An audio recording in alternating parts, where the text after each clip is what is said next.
Well, hi everyone. I hope this finds you well in these most interesting of times.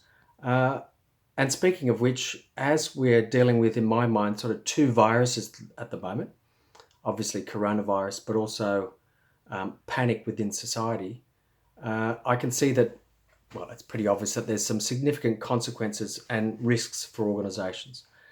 And as a result, I've been posting this week on what I think are 10 of the key um, areas that organisational leaders need to focus on in order to strategically help navigate their organisations through these most interesting of times.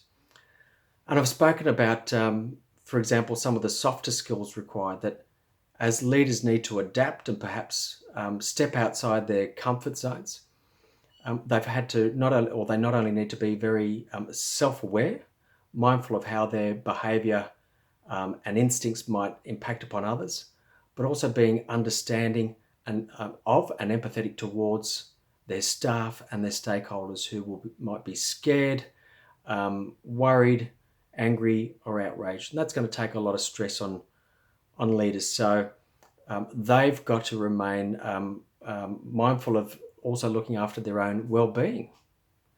You need to be as strong as you possibly can in these times, and obviously leadership can be always a lonely game.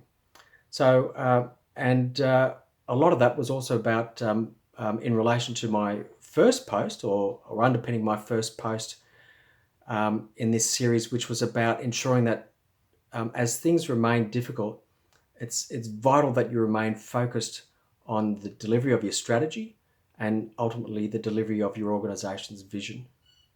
And that's going to mean making some difficult choices.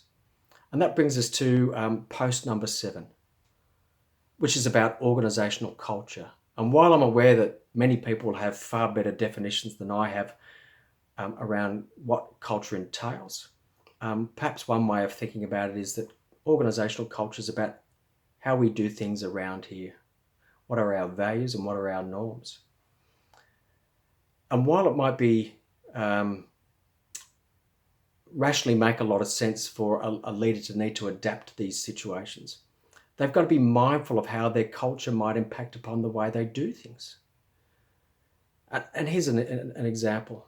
Many old style organisations, if you like, have a culture that, amongst other things, genuinely values maintaining control and stability, as well as valuing looking inwards rather than giving value to external voices.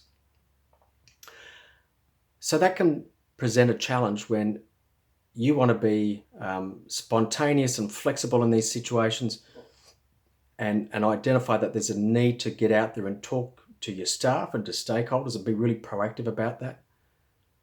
But your culture's almost saying otherwise. So something to think about, and how are you going to put in place means so that you can sort of almost go against what you've been used to. And one example might be, for example, putting in place simple to-do lists, a checklist of who you need to talk to, and incorporate that into your calendars. That's one simple way, as well as making sure that your executive team perhaps play a key role in the delivery of those messages and that deep listening, so that they too are also feeling genuinely involved at the moment.